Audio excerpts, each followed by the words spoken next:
जय हिंद साथियों, स्वागत है आप सभी का हमारे यूट्यूब चैनल अड्डा 730 स्टडी में। तो शुरुआत करने वाले हैं फिर से एक बेहतरीन मॉडल पेपर के साथ जीके जीएस में यूपी लेखपाल यूपी पुलिस के लिए। ये बेहतरीन सभी एग्जाम के लिए बेहतरीन मॉडल पेपर होने वाला है आपके एग्जाम के लिए। तो चलिए दोस्तों शुरू करते हैं। आज का पहला प्रश्न आपकी स्क्रीन पर ये रहा। क्या होगा क्वेश्चन का राइट आंसर कमेंट बॉक्स में बताएंगे। क्वेश्चन कह रहा है तेरा भारत में किस देश के साथ दस्टलिक नाम से संयुक्त सैन्य अभ्यास का आयोजन किया था? बोलेंगे दस्टलिक। तो आपको याद रखना है क्वेश्चन का राइट आंसर सर विकल्प उत्तर डी होगा, उज्बेकिस्तान याद रखेंगे। ठीक है, उज्बेकिस्तान के साथ क्या किया था? दस्टलिक अभ्यास किया था, याद रखेंगे। प्रश्न आपके एग्जाम में कई बार क्वेश्चन देखने को मिलता है। ठीक है, डी इस क्वेश्चन का बिल्कुल करेक्ट आंसर हो जाएगा। कोंकण किसके साथ करता है? अगर आपके एग्जाम में पूछा जाए तो कोंकण बताएंगे सर यूके के साथ करता है, भारत और यूके। ठीक है, मालाबार किसके साथ करता है? ये कई बार आपके एग्जाम में आया है मालाबार। तो आपको याद है क्वेड देशों के साथ करता है। कौन से क्वेड देश हैं?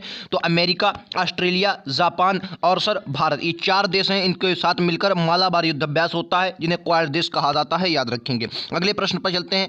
अगला प्रश्न आपकी स्क्रीन पर ये रहा। ये प्रश्न भी मुझे एग्जाम में देखने को मिला है तो मैंने लिया कि भारत की आबादी अब इन देशों की संयुक्त आबादी से अधिक है। कौन से वो देश हैं जिनकी संयुक्त आबादी से भारत की आबादी अधिक है? क्वेश्चन का राइट आंसर सर ए होगा, यानी कि अमेरिका, इंडोनेशिया, ब्राजील, पाकिस्तान और बांग्लादेश। इनकी संयुक्त कहते हैं कि संयुक्त आबादी और भारत की अकेले आबादी इन देशों से जो आबादी से अधिक है। क्वेश्चन का राइट आंसर विकल्प उत्तर ए होगा, याद रखेंगे।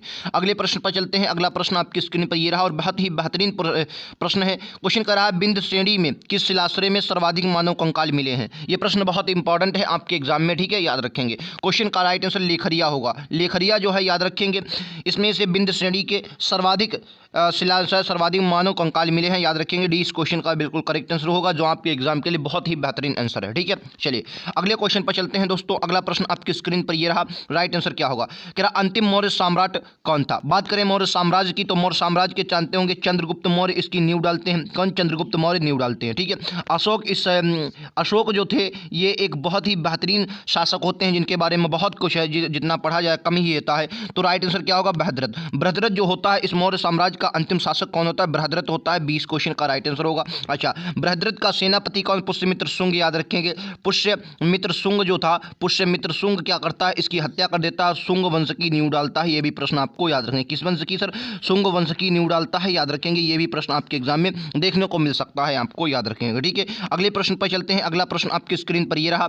कह रहा है भारत में धार्मिक प्रथाओं में के संदर्भ में स्थानकवासी संप्रदाय का संबंध किससे है? बौद्ध मत, जैन मत, वैष्णव मत या शैव मत? राइट आंसर क्वेश्चन का क्या होगा? देखिए शैव मत जो था ये 4 भागों में था, जिसमें कापालिक वगैरह आपको देखने को मिलते हैं। ठीक है, अच्छा, वैष्णव मत का सबसे ज़्यादा गरुड़ इनका प्रतीक है। भागवत धर्म से भी कहते हैं वैष्णव धर्म, ये भी आता आपको याद रखनी है। ठीक है, तो राइट आंसर क्या होगा? क्वेश्चन का राइट आंसर सर बी होगा, यानी कि जैन मत से संबंधित है। अच्छा, जैन मत जो था ये 2 भागों में बटा। सर एक तो श्वेतांबर था, ठीक है, श्वेतांबर था, और एक कौन था सर? दिगंबर था। एक कौन था सर? दिगंबर था। ये भी बात आपको याद रखनी। क्या सर? दिगंबर था। अच्छा, श्वेतांबर का जो उपसंप्रदाय था उसे ही स्थानकवासी कहा जाता है, याद रखेंगे। ठीक है, स्थानकवासी कहा जाता है, याद रखेंगे। क्वेश्चन का राइट आंसर बी होगा। अच्छा, अगर आपसे पूछ ले वैभाषिक, क्या सर? वैभाषिक, वैभाषिक, वैभाषिक क्षत्रिय, ठीक है, वैभाषिक क्षत्रिय, ये वैभाषिक और क्षत्रिय अगर बुझ ले किसके हैं तो क्या बताएंगे सर? बौद्ध मत के। वैभाषिक क्षत्रिय ये किसके हैं? ये बौद्ध धर्म के हैं, उपसंप्रदाय हैं, याद रखेंगे। ठीक है,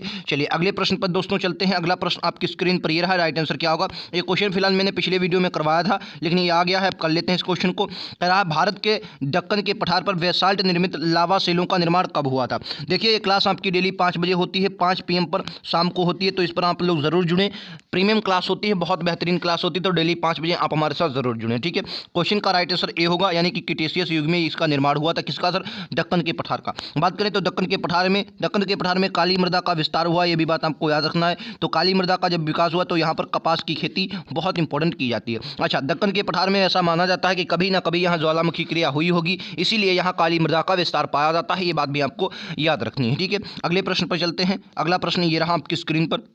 क्या निम्नलिखित में से किस बंदरगाह को अरब सागर की रानी कहा जाता है? और ये क्वेश्चन कई बार आपके एग्जाम में आया है। ठीक है, विजयाग बंदरगाह, पारादीप, कोच्चि या मुंबई? अरब सागर की रानी। क्वेश्चन का राइट आंसर सर विकल्प उत्तर सी होगा। कोच्चि बंदरगाह को, विकल्प उत्तर सी, कोच्चि बंदरगाह को अरब सागर की रानी कहा जाता है, याद रखेंगे। ये प्रश्न आपके एग्जाम में बहुत बार। अच्छा, एड्रियाटिक सागर की राजधानी, अगर विश्व में आपसे पूछ जाए एड्रियाटिक सागर की राजधानी क्या बोलेंगे?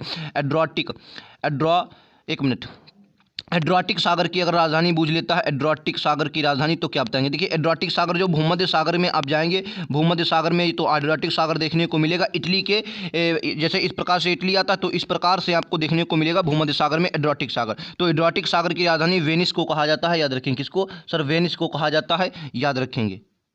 चलिए अगले प्रश्न पर चलते हैं। अगला प्रश्न आपकी स्क्रीन पर ये रहा, राइट आंसर क्या होगा? कह रहा अंडमान निकोबार द्वीप समूह की सर्वोच्च शिखर, जिसे कल्याण शिखर यानी कि सैंडल पीक के नाम से आप जानते हैं, कहाँ पर स्थित है? अंडमान निकोबार में। ठीक है, बात करें सर अंडमान निकोबार की, तो भारत के बंगाल की खाड़ी में आपको देखने को द्वीप मिलेगा। अच्छा, सबसे मोस्ट इंपॉर्टेंट ये हिमालय का ही भाग है, हिमालय का उथला हुआ भाग जो वहाँ पर जाता है उसे अंडमान निकोबार कहते हैं। ये सर उत्तरी अंडमान में आपको देखने को मिलता है। कहाँ सर? उत्तरी अंडमान में। अच्छा, कमेंट बॉक्स में बताएंगे जो इसका नारकोंडम इसका सुसुप्त ज्वालामुखी है, नारकोंडम ये कहाँ पर पड़ता है आपको बताना, नारकोंडम कहाँ पर पड़ता है। ठीक है, अच्छा एक इसका सक्रिय ज्वालामुखी है, कौन सा है? कमेंट बॉक्स में हमें वो भी बताएंगे। ठीक है, इस क्वेश्चन का राइट आंसर फिलहाल क्या होगा सर? डी होगा। अच्छा, उत्तरी अंडमान और दक्षिणी ये अंडमान और निकोबार के द्वीप क्या स्थित है? तो 10 डिग्री चैनल अंडमान को निकोबार से अलग करता है, ये भी बात आपको याद रखनी है, पता होगी। अगले प्रश्न पर चलते हैं। अगला प्रश्न आपकी स्क्रीन पर ये रहा, क्या भारत में सर्वाधिक आबादी वाला द्वीप कौन सा है? माजुली, अंडमान, लक्षद्वीप या सालसेट? क्वेश्चन का राइट आंसर आपको पता होगा, क्या होगा सर? सालसेट, क्योंकि सालसेट द्वीप आपका मुंबई स्थित है। अच्छा, मुंबई जब स्थित है तो यहां पर सबसे ज्यादा आबादी होगी ही। डी इस क्वेश्चन का बिल्कुल करेक्ट आंसर होने वाला है। ठीक है, याद रखेंगे। अच्छा, अगले प्रश्न पर चलते हैं। अगला प्रश्न आपकी स्क्रीन पर ये रहा, बताना है राइट आंसर क्या होगा। क्या निम्नलिखित में से कौन सा रसायन फल पकाने में सहायता करता है? कौन सा रसायन फल पकाने में सहायता करता है? एथेफोन, एड्राजिन या आइसोप्रोटाइन या लेसियान? तो क्वेश्चन का राइट आंसर दोस्तों ए होगा, यानी कि एथेफोन। एथेफोन जो होता है ये क्या करता है? रसायन फल पकाने में हमारी सहायता करता है, याद रखेंगे। क्वेश्चन का राइट आंसर ए होगा। अगले प्रश्न पर चलते हैं। अगला प्रश्न आपकी स्क्रीन पर यह रहा, राइट आंसर क्या होगा? मानव के मस्तिष्क में संस्मरण क्षमता कहाँ होती है? बताएंगे। तो क्वेश्चन का राइट आंसर क्या होगा? बताएंगे। क्वेश्चन का राइट आंसर सर बी हो जाएगा, सेरिब्रम। सेरिब्रम के बारे में आपको पता होगा, ये हमारा सबसे मोस्ट इंपॉर्टेंट पार्ट होता है हमारे मस्तिष्क का। तो राइट आंसर क्या होगा? बी होगा। यहाँ पर ही हम छपना जो क्षमता हमारी होती है सबसे ज़्यादा यहीं पर होती है, सेरिब्रम में। ठीक है, याद रखेंगे। अगले प्रश्न पर चलते हैं दोस्तों। अगला प्रश्न आपकी स्क्रीन पर ये रहा, राइट आंसर क्या होगा? क्या विश्व निवेश रिपोर्ट एक वार्षिक प्रकाशन है जो निम्नलिखित में से किसके द्वारा जारी किया जाता है? विश्व बैंक, अंतर्राष्ट्रीय मुद्रा कोष, एशियाई विकास बैंक या अंकटाड? क्वेश्चन का राइट आंसर क्या होगा? देखिए विश्व बैंक जो था, ये विश्व bank ease of doing business report जारी करता था, लेकिन अभी हाल ही में इसने ease of doing business report बंद कर दी है, याद रखेंगे। ठीक है, तो याद रखना है राइट आंसर इसका अंकटाड होगा। जो अंकटाड है ये सर क्या करता है? विश्व निवेश रिपोर्ट जारी करता है, याद रखेंगे। अच्छा प्रश्न है, आपके एग्जाम में आपको देखने को मिलेगा। ठीक है, चलिए अंकटाड जारी करता है, याद रखेंगे। अंकटाड का मुख्यालय कहाँ है? आप लोग कमेंट बॉक्स में बताइए भाई साहब, मुख्यालय अंकटाड का कहाँ होता है? ठीक है, अच्छा विश्व बैंक और अंतर्राष्ट्रीय मुद्रा कोष का मुख्यालय डीसी में है, यानी कि वाशिंगटन डीसी में है, याद रखेंगे। वाशिंगटन डीसी में इसका मुख्यालय। ठीक है, चलिए अगले क्वेश्चन पर चलते हैं। अगला प्रश्न आपके स्क्रीन पर ये रहा, कि रहा है सामर्थ्य योजना का उद्देश्य क्या है? सामर्थ्य योजना आपके ये लेखपाल में 110% देखने को मिलेगी, चाहे ग्रामीण परिवेश में ले लीजिए, चाहे इधर आप जीके जीएस में ले लीजिए। सामर्थ्य योजना का उद्देश्य क्या होता है? स्वयं सहायता समूहों में सुदृढ़ीकरण करना, टेक्सटाइल सेक्टरों में क्षमता का निर्धारण, या युवतियों का शहरी प्रचलन, ग्रामीण युवाओं के लिए स्वरोजगार? क्वेश्चन का राइट आंसर सर क्या होगा? बी होगा। टेक्सटाइल सेक्टर की क्षमता का निर्धारण के लिए सर कौन सी सामर्थ्य योजना आती है? याद रखेंगे। क्वेश्चन का राइट आंसर बी होगा। ठीक है, तो दोस्तों आप किस प्रकार से हमारे वीडियो देखते हैं हमें कमेंट बॉक्स में जरूर बताएं। वीडियो कैसे लगे कमेंट बॉक्स में बताना ना भूलें। ऐसे ही प्रश्नों के लिए लगातार हमसे जुड़े। ठीक है, चलिए अगले प्रश्न पर चलते हैं। अगला प्रश्न आपकी स्क्रीन पर यह रहा है, जैविक खेती एवं जैव विविधता के संरक्षण हेतु चलाया गया था। कौन सा आंदोलन जो था वो जैविक खेती और जैव विविधता है तो चला गया था, याद रखें। अगर जैव विविधता का आपका जैव विविधता अधिनियम पूछा जाता है तो क्या बताएंगे? 2002 में जैव विविधता अधिनियम आया था, याद रखेंगे। अभी टेट में हाल ही में ये क्वेश्चन आया था। ठीक है, तो दोस्तों लगातार हम आपके लिए यूपी लेखपाल और यूपी पुलिस के लिए मॉडल पेपर लेके आते हैं। 5 बजे हमारी डेली क्लास होती है, तो 5 बजे वाली क्लास आप लोग जरूर देखें। और 7 बजे एक क्लास होती है जो आपके सभी कॉम्पिटिटिव एग्जाम, किसी भी एग्जाम की तैयारी कर रहे हो उसके लिए होती है, क्योंकि उसमें हम बेहतरीन प्रश्न करते हैं। तो उसमें भी आप 7 बजे वाली क्लास में भी आप हमारे साथ जरूर जुड़ें। क्वेश्चन का राइट आंसर क्या होगा? क्वेश्चन का राइट आंसर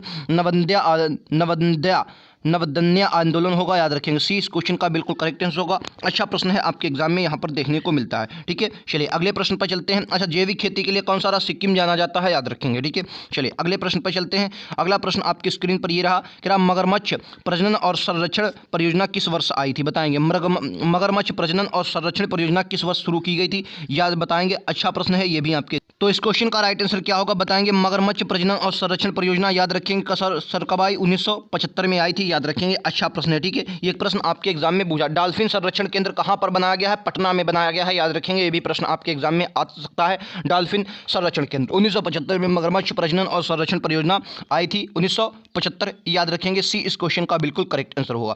अगले प्रश्न पर दोस्तों चलते हैं। अगला प्रश्न आपकी स्क्रीन पर क्या होगा, ये रहा आपकी स्क्रीन पर अगला प्रश्न। क्या सरकार सरपंच को हटा सकती है यदि, तो देखिए ये प्रश्न आपको हमेशा देखने को मिलेगा कहाँ, ग्रामीण परिवेश में 110% आपको देखने को मिलेगा। क्या सरकार सरपंच को हटा सकती है यदि अविश्वास प्रस्ताव लाया जाए सरपंच के विरुद्ध, लेकिन कितनी बहुमत से, 3/4 बहुमत से, 1/3 बहुमत पंचों की बहुमत से, 2/3 पंच या 1/4 पंच। अविश्वास प्रस्ताव देखिए लाया जाता है जब किसी को हटाना होता, तो आपको बताना है कितना, तो आपको हमेशा याद रखना है कितना सर, 2/3। 2/3 पंच अगर सरपंच के विरुद्ध अविश्वास प्रस्ताव जारी करते हैं तो आपको सरपंच को हटाया जाता है और 6 महीने के अंदर चुनाव होंगे। कितने महीने के, 6 महीने के अंदर ही चुनाव होते हैं अगले। अगर प्रधान भी हटाया जाता है तो प्रधान के भी 6 महीने के अंदर चुनाव करवाए जाते हैं, ये बात भी आपको याद रखनी है, ठीक है। चलिए अगले प्रश्न पर चलते हैं। अगला प्रश्न आपकी स्क्रीन पर ये रहा कि भारतीय संविधान का कौन सा अनुच्छेद राष्ट्रपति के मौलिक अधिकारों को स्थगन की शक्ति प्रदान करता है। देखिए वैसे तो सामान्य परिस्थितियों में राष्ट्रपति मौलिक अधिकारों को नहीं छीन सकता, लेकिन जब आपात की स्थिति होती है, आपात की स्थिति में राष्ट्रपति कुछ हमारे मौलिक अधिकारों का मतलब शक्ति जो है हमारी छीन जाती है, तो वो किस अनुच्छेद के तहत, तो आर्टिकल 369 के तहत ऐसा प्रावधान किया जाता है, याद रखेंगे, ठीक है। आर्टिकल 369 के तहत प्रावधान किया जाता है। अगर भारत के संविधान में हम आपात उपबंध की बात करें तो 3 प्रकार के आपात हमारे देखने को मिलते हैं। कितने प्रकार के, 3 प्रकार के। कौन कौन से सर, राष्ट्रपति आपात, राष्ट्रपति शासन और वित्तीय आपात, याद रखेंगे। ये आपात हमें 3 प्रकार के देखने को मिलते हैं, ठीक है, याद रखेंगे, ठीक है। चलिए अगले प्रश्न पर दोस्तों चलते हैं। अगला प्रश्न आपकी स्क्रीन पर ये रहा, राइट आंसर क्या होगा इस प्रश्न का, क्या रहा है, निम्नलिखित में से किस एक को लाला लाजपत राय ने अपना राजनीतिक गुरु माना था। निम्नलिखित में से किस एक को लाला लाजपत राय ने अपना राजनीतिक गुरु माना था, बताएंगे। देखिए महात्मा गांधी के राजनीतिक गुरु सबको पता है, लेकिन क्वेश्चन उसने पूछ दिया कि लाला लाजपत राय के राजनीतिक गुरु कौन थे। अच्छा अगर आपको पता हो तो बोस के राजनीतिक गुरु कौन थे, कमेंट बॉक्स में बताना है। बोस, सुभाष चंद्र बोस के राजनीतिक गुरु कौन थे बताना है आपको। क्वेश्चन का राइट आंसर डी होगा, यानी कि मैजनी जो थे लाला लाजपत राय के राजनीतिक गुरु माना था, याद रखेंगे, ठीक है। दादा भाई नौरोजी की बात करें, poverty and weightage rule in India पुस्तक इनकी रट लेनी है, 10 बार एग्जाम में आई है। इन्होंने सबसे पहले राष्ट्रीय आय का आकलन किया था और 20 रुपये प्रति आय बताई थी, याद रखेंगे, ये भी बात है, ठीक है। अच्छा दादा भाई नौरोजी 1906 के अधिवेशन में अध्यक्षता करते हैं कोलकाता में, और यहाँ पर इन्होंने स्वराज शब्द का प्रथम बार प्रयोग किया था। अगर आपके एग्जाम में पूछता स्वराज शब्द का प्रथम बार प्रयोग किसने किया, तो क्या बताएंगे सर, दादा भाई नौरोजी ने किया था, याद रखेंगे। अगला प्रश्न कह रहा है निम्नलिखित में से कौन सा सुमेलित नहीं है, ये बताना है। कौन सा सर सुमेलित नहीं है, ये बताना है। बांदीपुर कर्नाटक, बांदीपुर बन्नेरघट्टा ये कर्नाटक में है। मानस तुम्हारा असम में हो जाएगा, बिल्कुल सही है, कर्नाटक वाला भी बिल्कुल सही। पेरियार तुम्हारा कहाँ, केरल में पेरियार हो जाएगा, आराम्बिकुलम हो जाएगा पेरियार में। सिमलीपाल मध्य प्रदेश में ना होकर सिमलीपाल जो है आपका उड़ीसा में पड़ता है। कहाँ पर, उड़ीसा में पड़ता है, याद रखेंगे सर, कहाँ पर, उड़ीसा में पड़ता है सिमलीपाल, ठीक है। मध्य प्रदेश में पन्ना टाइगर रिजर्व आपको देखने को, बांधवगढ़ देखने को मिलेगा, पेंच भी देखने को मिलेंगे, ये सर आपको कहाँ, मध्य प्रदेश में देखने को मिलेंगे, ठीक है। मानस के बाद असम में और भी देहिंग पटकाई आपको असम में ही देखने को मिलेगा, याद रखेंगे, ठीक है। चलिए ओरांग असम में देखने को मिलेगा, याद रखेंगे, ठीक है। अगले प्रश्न पर दोस्तों चलते हैं। अगला प्रश्न आपकी स्क्रीन पर ये रहा, क्या संविधान सभा का विचार सर्वप्रथम किसने किया था। बात करें सर संविधान सभा की, सबसे ज़्यादा एग्जाम में क्वेश्चन पूछा जाता है कि संविधान सभा जो थी इसका गठन कब हुआ, तो कहेंगे 1946 में इसका गठन होता है। कब सर, 1946 के, और किसकी सिफारिश पर, कैबिनेट मिशन प्लान की, किसकी सर, कैबिनेट मिशन प्लान की सिफारिश पर इसका गठन होता है, ठीक है। कैबिनेट मिशन की बात करें तो 3 अंग्रेज अधिकारी आए थे, स्टेफोर्ड क्रिप्स, एवी अलेक्जेंडर और सर पैट्रिक लॉरेंस, इसमें 3 अंग्रेज अधिकारी आते, याद रखेंगे, संविधान सभा में। अच्छा संविधान सभा की पहली बैठक 9 दिसंबर 1946 को होती है, ये भी बात आपको पता होगी, 1946 को होती है, याद रखेंगे। अच्छा एम एन राय ने कब, 1934 में एम एन राय ने सर्वप्रथम संविधान सभा का विचार प्रथम किया था, आपको याद रखना कब, 1934 में एम एन राय ने, किसने, एम एन राय ने, याद रखेंगे, ठीक है। तो ये भी प्रश्न आपके एग्जाम में देखने को मिल सकता है। अगले प्रश्न पर चलते हैं। अगला प्रश्न आपकी स्क्रीन पर ये रहा, कह रहा मौर्य प्रशासन में पोतवा अध्यक्ष का संबंध किससे है। बहुत बार एग्जाम में आया है, मौर्य काल में पोतवा अध्यक्ष का संबंध किससे है, कमेंट बॉक्स में बताना। अच्छा मौर्य काल में एक बार आया गूढ़ पुरुष किसे कहा जाता है, बताएंगे। गूढ़ पुरुष किसे कहा जाता था, बताएंगे बोलेंगे।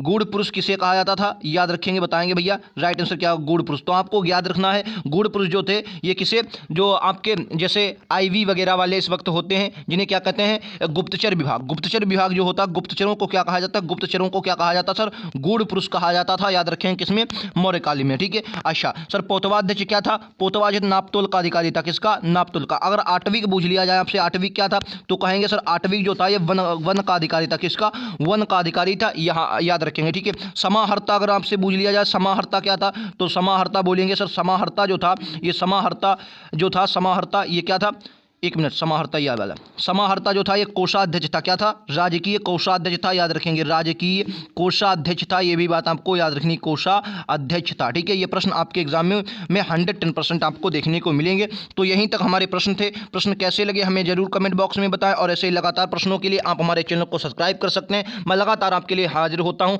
डेली शाम को 5 बजे। ठीक है। मिलना ना भूलें। मिलते हैं अगले वीडियोज़ में। आज के लिए इतना ही। Thank you.